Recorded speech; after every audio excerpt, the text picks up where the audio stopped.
What's up, y'all? Welcome back to Freeport Tech Dynasty. We're here in week 2. Had a rough loss to Louisiana to start the season, but it's not unexpected we lost. Just the bummer we looked as bad as we did in the first half. But this week we got a rivalry game against Houston, and we're playing them at their place. So just to add another layer of difficulty to it.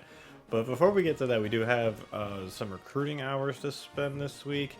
I'm not really sure how I want to do this because I got 145, so that's a decent amount. I know we had a guy lock us out. I think, yeah, we had a lineman lock us out last week. We saw that. In terms of the rest of these, I don't really know like how to spend them, I guess, because we kind of have like a few options. We could go with like Maggio or the running back we're looking at, whose name I forgot, Bickley. We could look at them and like scout them further, just to like make sure we're not going after guys that are busts. Because even though we're a bad team, I don't really want to bring in anyone who's not going to be able to develop at all. Or we can continue to kind of look at players that we haven't had a real chance to look at yet, like Kafka, for example, is an outside linebacker we haven't looked at yet. Or I believe at the end of I believe in our last episode, the last guy we were looking at was the safety here. So I think I might choose to opt to do that instead. So yeah, let's finish scouting this guy, see what he looks like. Pretty good ability. Ooh, we found a gem. That is exciting. All right, so 82 speed, 82 zone coverage, 81 accelerate, 87 changes. So very athletic guy, not particularly fast. But his zone coverage being an 82 is really nice. Man and press I care about a little bit less just because he's a safety. I mean, he probably will have to cover like a tight end, man-to-man and stuff like that, but not too much. So the zone coverage being good. All right, so we're gonna offer him a scholarship for sure. And honestly, I almost think we should just send the house on him right away. Just try and get a lead on him. My general recruiting strategy, I guess I never really said it in the last episode, but I like to just kind of create as much distance between me and other teams as possible. I kind of did the same thing in my revamped Dynasty, if you watch that one, where I'd often just put as many points as I could into a player and then just like try to create as much of a gap as possible. The only difference is in that one I would often take points out of guys in order to like dedicate those points to other guys, but the way the recruiting works in this one, I keep my foot on the gas until they commit, basically, because you just never know what's gonna happen with some of these guys. So I intend on just putting 50 points into like the guys that I'm really going after, and then from there it's just kind of like using the remaining hours to scout or do visits. I don't know how much I'm gonna do visits for some of these guys. It'll probably depend on the interest level of other schools.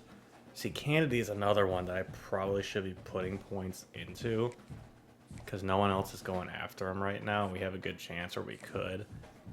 But I don't know, because that would basically tie up most of my points into the guys that I'm going after.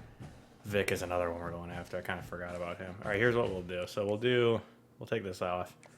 So we'll put 25 into him and into Kennedy, because we kind of have the luxury of no other schools are really going after him right now. And then we'll spend these last 15 points. Let's see. How do I want to do this? We don't really need a free safety, so I'm not going to prioritize that right now. I could put another. Oh wait, frick! I forgot about. Yeah, I should probably be putting points into Maggio as well. So we'll drop 10 into him right now. And then I'll throw 5 into the running back, I guess. And we'll keep scouting these guys with points that we get down the road. Hopefully, I mean, I don't expect commits too soon. It's only week 2. But as we get commits, those points will get freed up as well. And the other thing, too, is that, like, hard selling is very important for like closing guys out, but if you look at our grades are so bad that like I don't know if hard selling is really gonna give us any kind of advantage unless it's someone who has like whose playing time is an A plus and their proximity to home is like an A or something like that. Like outside of that, I almost think I'm just gonna keep it on send the house instead, because I don't think that our letter grades are gonna give us much help. I will also say though, I'm considering going after 2 quarterbacks. If you look at Amani Aladakun here, we didn't go after him because Acho comes in with better speed, throw power, and throwing accuracy. But our quarterback room is a mess. I would be far from opposed to bringing in 2 quarterbacks this class. His break sack being an 80 is kind of crazy, and then his throw on the run and under pressure are also really good, and his acceleration's an 88. So like, this guy is really good too, and he's from Texas as well, so we have that pipeline advantage. Fortunately, no one else is really going after him right now, but he's another guy I might consider putting points into if it stays that way. But I'm not trying to put all my points into 2 quarterbacks right now when I have so many other positions I'm trying to address. So I guess we'll leave it as this for this week, and we'll kind of see how it goes from here. That race is interesting, and then I know we got the 2 guards we're putting 50 into each.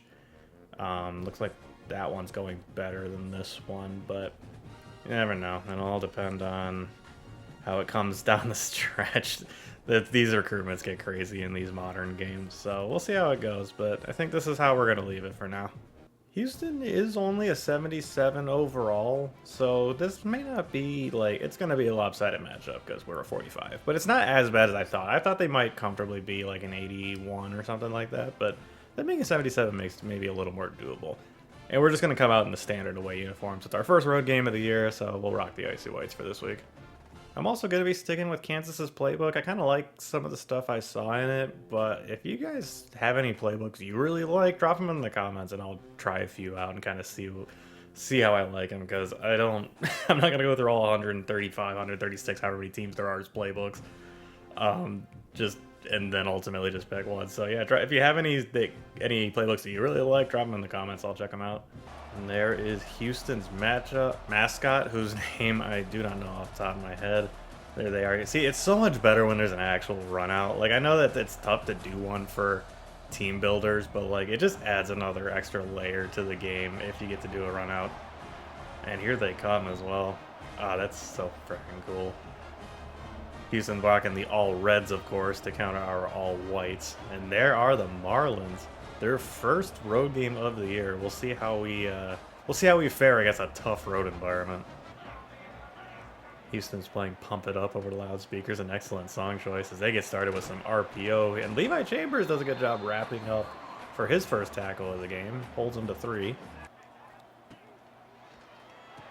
Quick hitter to the tight end. Tries to juke out the defender and instead actually kept himself from getting the first down. So it'll be 3rd and 2. It's a handoff to the running back, who's also very good, and he's got the speed to get to the outside. Finally brought down by Keyshawn Thomas, the free safety, but that is really disappointing we couldn't force a punt there. Handoff to the running back again. This time he's stonewalled, combination of guys to get him on the ground. Another handoff. This time he's got running room. Tried to hurdle our D lineman that was on the ground, but he actually stood up while he was over him, and it kept them from getting any further. It'll be 3rd and 6. Oh, deep over the middle. Oh, a huge hit from Thomas, and that is going to knock it out and force a field goal. That was a huge play, and the free safety came over to knock the ball out. What a ridiculous hit.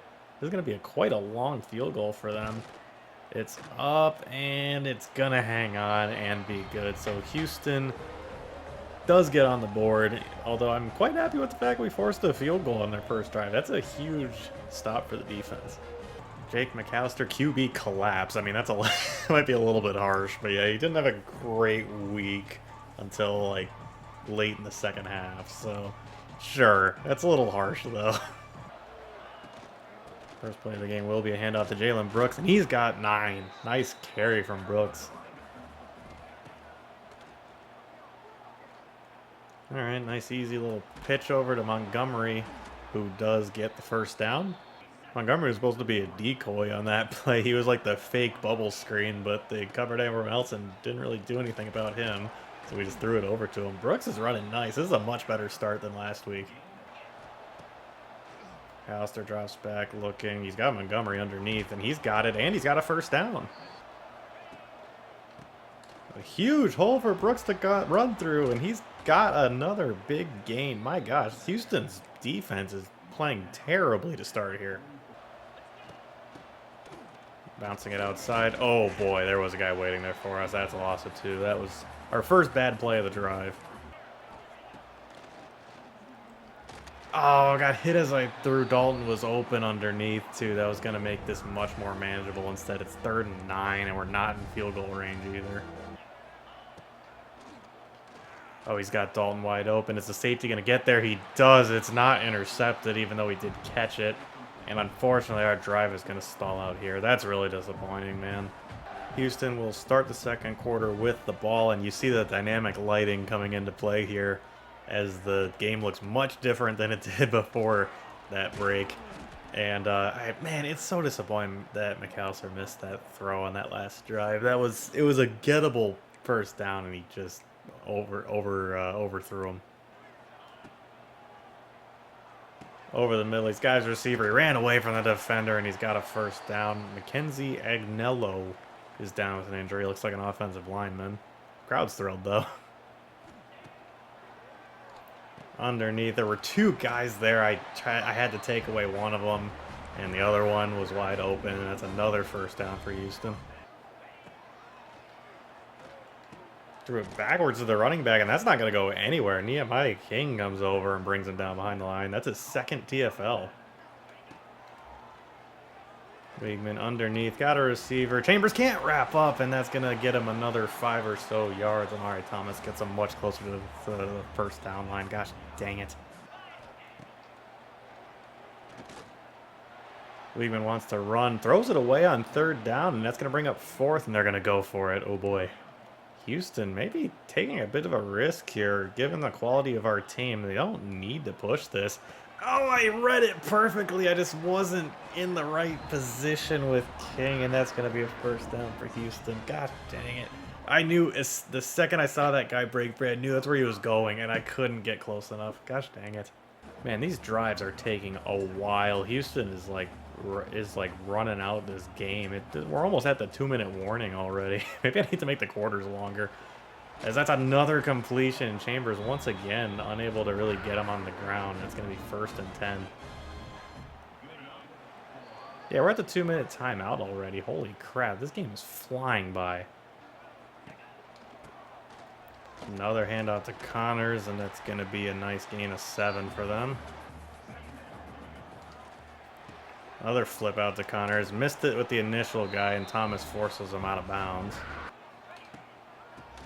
Another handoff to Connors. The edge couldn't set the edge, and it's going to be a touchdown. Gosh dang it, we could not keep him out of the end zone. That's going to give Houston a 2-score lead now with 1:24 left in this first half. That is extremely disappointing, as we do not have a lot of time. We will start with the ball the second half, but this does not give us a lot of time to do anything. Or I should say, it's plenty of time to drive down there, but we have to get a few chunk plays, and that's not something I'm optimistic about. We're starting to feel the stadium pulse a little bit. We got some squiggly route lines going on the screen. Let's see if we can get something going here. Oh, I threw it right to him. I don't know what I was thinking there. That was a terrible decision. I thought that guy was going to break free, and I didn't bother to, like, really see what was going on with the other defenders in the area, and I just gifted them the ball. I don't know what that throw was. Oh, and that's going to be a touchdown. Unless... Oh, okay. That was a nice play by Carter, who's back from injury from last week. Was able to keep him out of the end zone. Houston does call a timeout.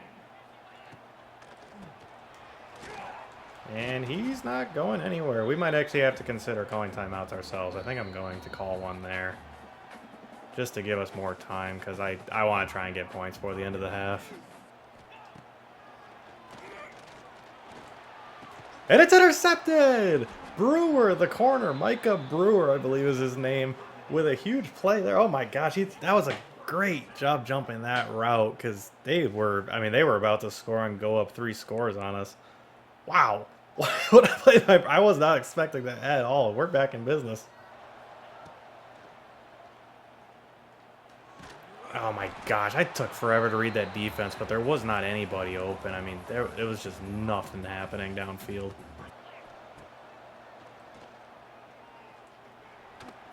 Out of the end zone, McAllister, I mean, that wasn't even close to being accurate. Now it's 3rd and 23. We should probably consider running it here, but I'm not going to. We're going to try a deep ball to Dalton down the sideline, just see if he can come down with it. Oh, I thought he did for a second, but no, it got deflected. And Houston will now be getting the ball back, probably right around midfield with 2 timeouts in their pocket. So this has gone from... There's a huge interception by Brewer that's ultimately just not going to matter and may even lead to another touchdown by Houston. Oh, the linebacker who was supposed to be covering that area just vacated that zone and let the tight end get right in there. Oh my gosh, he's wide open on the seam and he's going to have a touchdown. Oh my gosh, his own receiver. Number 0 kept him from scoring there. That was a touchdown. And look right there, number 0 kept them from getting out wide. And it's ultimately going to cost them, as they're going to call a timeout and they might settle for the field goal here. They are. Oh my gosh, that's one of the biggest defensive plays of the game, and it was by an offensive player. That's crazy. Very short field goal, so this should be good. And he does, in fact, knock it through to extend Houston's lead to 13 as the first half is winding to a close. We'll see if we can do something with these 4 seconds. And yeah, it looks like we're just going to have to try and return the kick. So here we go. Richardson has it, and yep, right into the blockers. Still have a second left, so I guess we'll throw one up. Why not? And it's not going to matter because McAllister gets sacked once again. And what a brutal first half again for Freeport Tech. Mostly on the offensive side of the ball.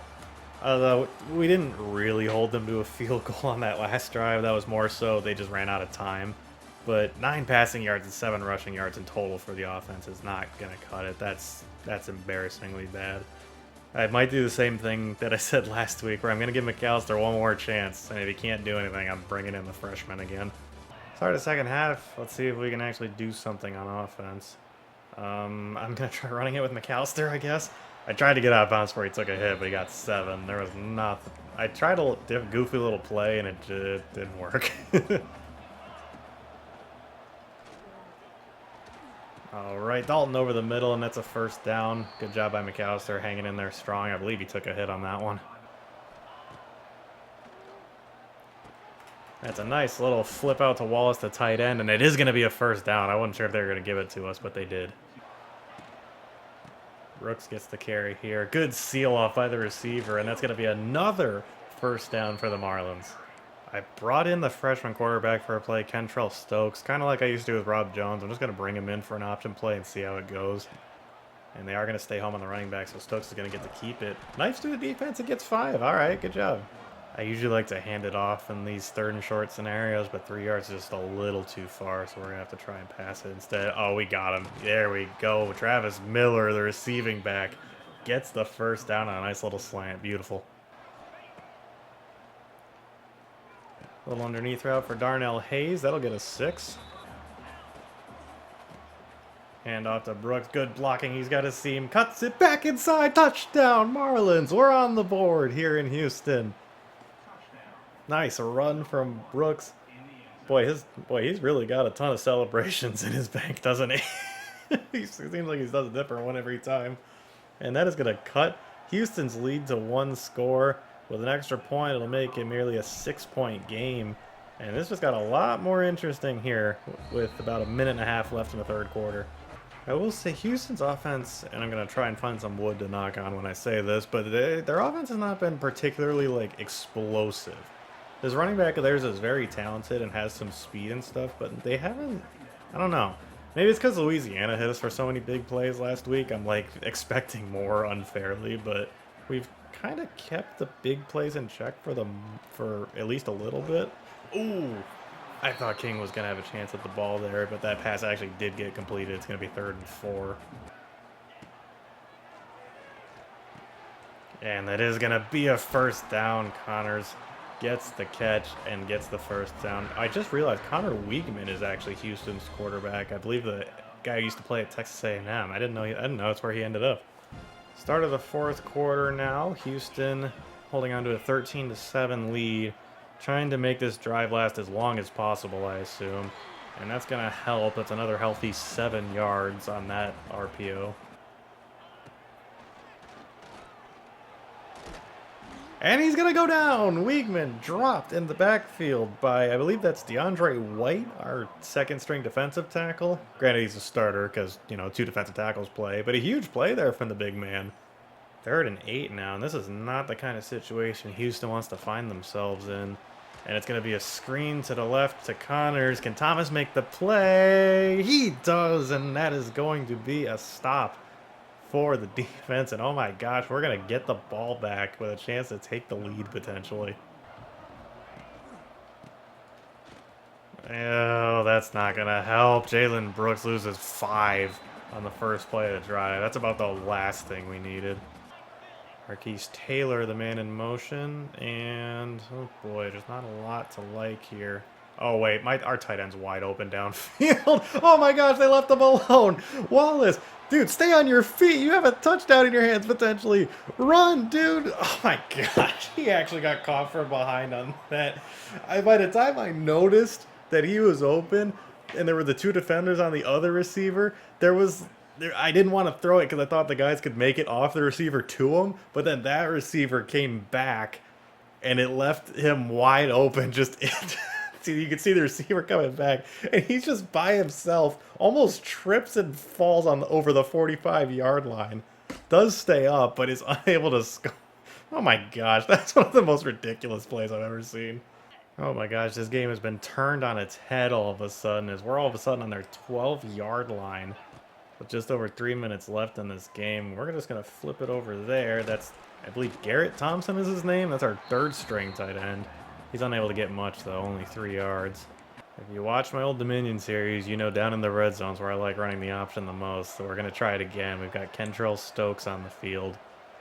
And they are going to take their running back, so Stokes is going to keep it. Cuts it back inside. Stiff arming. Touchdown! Kentrell Stokes, the true freshman quarterback, puts Freeport Tech in a tie. Is going to be the lead after the extra point. What a run from the freshman. Look at how hyped the team is.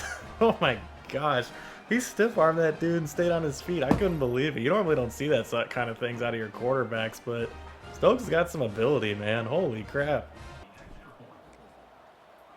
And the extra point is good to give us a lead. It's a 1-point lead, but a lead is a lead. We are winning the game against Houston right now. I didn't think we'd be in this position, especially with how last week went, but I guess the team really figured it out in that second half, and we see it carrying over into this game. It's crazy. Still got to get a stop here, but I can't believe we're even in this position. Oh, it's an easy pitch and catch to the tight end. I don't remember his name. It begins with a K, and it's kind of complicated. There it is. Kozial. Tanner Kozial. He's an incredible talent. We've kept him mostly in check. He's only had 3 catches for 28 so far, but that was a big one for them to get this drive started. Oh, I bet on the play action. Oh, and they ended up giving it to the running back anyway because no one went with them, and that's another big play for Houston. And Connors got hurt on the play. He's not acting like it right now, signaling for first down, but he did in fact get hurt. That will stop the clock and won't cost him a timeout, so that's actually kind of noteworthy. Ooh, he kind of spun around before he threw that. It's going to get a gain of 3. Chambers with the tackle. All right, we're at the 2-minute timeout. New running back in the game for Houston. It's 2nd and 7 for them. Let's see how they deal with this. They're going to throw it to the tight end. Oh no, Carter was in position and he went behind the tight end and let him make the catch, and Houston's down on our 14. This is not good. They could almost just start running the ball if they really wanted to. We'll see if that's what they do. They do hand it off to Connors. I overran the play and it's only going to be a gain of 1. I don't really want to start calling timeouts either. Yeah, we're going to let the clock run. Time is still against them, even though all they need is a field goal right now, as Thomas does knock it out, and that will stop the clock, make it a 3rd and 9. Might be the biggest play of the ball game for Houston. Over the top, Briggs didn't jump for it, and that's a touchdown for Houston. I was just talking about him, too. There is Kozial again, and Houston is back on top here, and what makes it even worse is we are going to have to get a touchdown now if we want this game to continue. I knew they were going to throw it, and Briggs, I didn't have him in the right position for where that ball was placed. That is, oh, gosh dang it, man. We're just going to send a blitz on this 2-point conversion here and hope someone gets home. No one is getting home. He throws it. I believe that was deflected and caught. I don't think that was caught cleanly. Hang on, I'm going to pull up the replay. All right, so here's the pass. And, oh my God, wait a minute. Are you kidding me? So it went off of number 3's helmet almost. It went through his hands, I think, and hit him in the helmet. Sorry, my touch on the trigger is not very good. Oh, it was actually a great play by Micah Brewer there. He actually got his hand on it. So that pass might have actually been intended for number 5 all along, but Brewer made a great play on the ball to keep it out, and then number 3 just turns around and snags it out of the air for 2 points. You gotta be kidding. Gosh dang it, man. Look at that. It went like right through his fingertips, and then don't. Oh, if that was for a touchdown, I'd be more upset about it. It's only for a 2-point conversion. But that's ridiculous. I mean, that was such a good play by Brewer, too. Look at that. Beautiful. He played that perfectly. He was right on that hip, got his hand placed beautifully to knock it down, and it just didn't matter. Oh, my gosh. Here we go, boys. We got 56 seconds. We do have all 3 timeouts in our pocket, which is nice. I forgot to sub Stokes out after that touchdown, so he's going to be on the field for this first play of the drive. I just trying to not do anything stupid because his accuracy isn't very good. We're going to try that pass to Dalton, and he dropped it. Wasn't too bad of a pass considering it was on the run and everything, but it does fall incomplete. All right, McAllister's back on the field. We got 47 seconds, 3 timeouts, and a dream to take down our rival for the first time in this series, and that's deflected by the defensive lineman. It's going to be 3rd and 10. This is not going well. Oh my gosh. Their defense woke back up again. 3rd and 10. They're sending the house. And we got Dalton, but it's only for 4 yards. We're going to call a timeout because I want to make sure we get a good play call here. I didn't see it till late, but I feel like the running back might have been open out of the backfield there. 4th and 6. The stadium is rocking, and it's comes down to this play for our hopes for pulling off this upset. We've got him. Oh, Darnell Hayes had his hands on the ball, and it got knocked out on the hit. And I think that's going to – I don't think we have the timeout. Yeah, we can't stop the clock anymore, so that's gonna be the game. Oh, that is so disappointing. I mean, big picture, we had no business being in that game. We were playing a Power 4 team on the road in our second game of the series with a 45 overall team. The fact we were in that game at all actually says a lot about how this team's playing right now, which is crazy. But I mean, look at those numbers are off screen now. Weigman had 84% completions. I mean, you can't give that up and expect a win.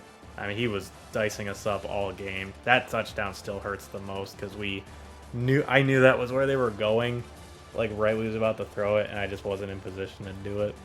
Houston hangs on. They avoid the upset and move on like nothing happens, and we fall to 0-2. That's really... Again, we shouldn't have even been in the game. So, like, it's nice that we were even in that position to begin with, but it's still disappointing we couldn't come home with the win. McAllister struggled a bit in the game, 9 for 16, 124, and a pick. His completion percentage is only like a little bit lower than it was in the first game. That's pretty much what it was, I think. But he had some much bigger passes. This game was a lot of no big plays through the air, at least not that I can think of, aside from, of course, the big one. Oh my gosh, if you take into account the big one to the tight end, Shane Wallace, when the defense just left him by himself. I mean, that was how many yards just on that play? That was a 77-yard play. So that means he had 8 completions for like what, 47 yards for the rest of the game. That's bad. You're not going to win a lot of games doing that. So the passing game was a struggle today. Running game wasn't like the worst thing in the world. Brooks was hot early, and then they really keyed in on him, it seemed, because he had a hard time finding holes for a good part of the game there. Finished with 9 for 59 and a touchdown. It's a good stat line. And then Kentrell Stokes came in, had 2 carries for 14. Looked good in the option game. Looked okay throwing the ball too, so it's nice to know that he's at least like decent in that regard. He's still obviously, his accuracy numbers are not what McAllister's are. McAllisters are, but yeah, I don't know. We're gonna keep rocking with McAllister, but he'll continue to kind of be on thin ice, especially if Stokes can make some plays with his legs. That would go a long way to helping this offense. In terms of receiving, I don't know what this is gonna look like. So Shane Wallace had 2 for 85. Of course, 77 came on that one play. Dalton 2 for 12. Travis Miller 1 for 9. Zach Montgomery 2 for 9. Darnell Hayes 1 for 6, and of course had that one get knocked out of his hands that ended the game.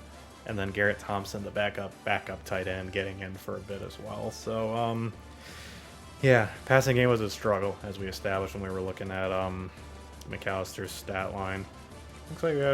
Looks like some of the O-linemen did well. Isaiah Griffin and Casey McCoy gave up so both tackles gave up a sack. That's not great. Defensively, how we looking here? Ooh, Levi Chambers led the team in tackles, followed very closely by Keyshawn Thomas and Deion Carter. What do I always say? When the secondary leads your team in tackles, in this case in a huge way. I mean, that's a lot of tackles for just 3 secondary players. And then you get Briggs and Nehemiah King in there. But that's a lot of tackles for the secondary to make. It's nice to see they're making them. Although I think it was Chambers missed a few in this game. May not have been him. I might be thinking of the wrong guy. But there were some missed tackles in this game for sure.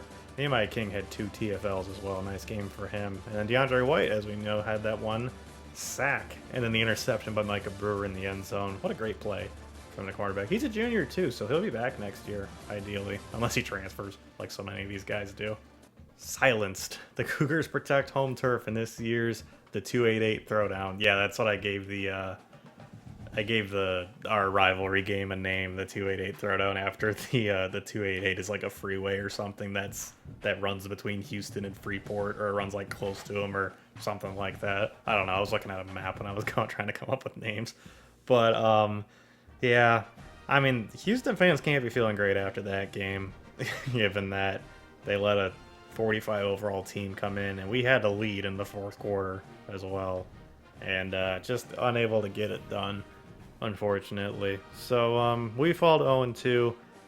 Not the most surprising thing in the world, but knowing where we were in this game, it would have been nice to steal that one and upset Houston, but is what it is. So on to next week, I suppose.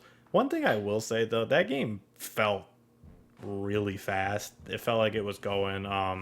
that first half in particular felt like it was just flying by. The second half slowed down a bit. I felt like both teams got like a good number of possessions in the second half.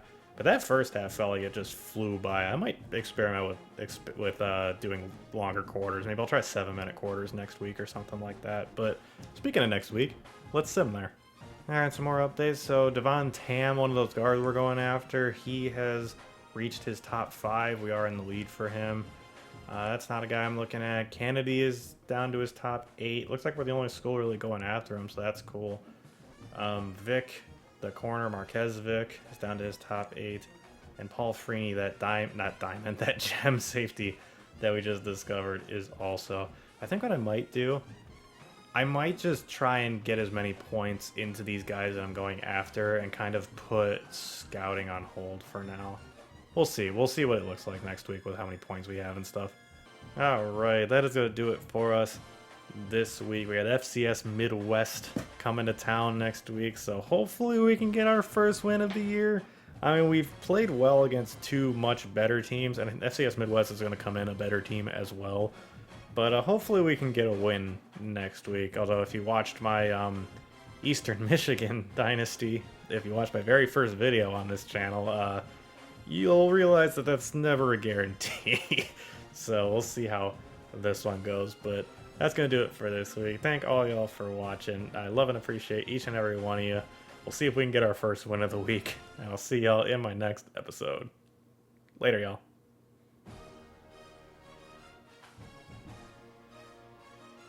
First win of the season, not week. I'm stupid.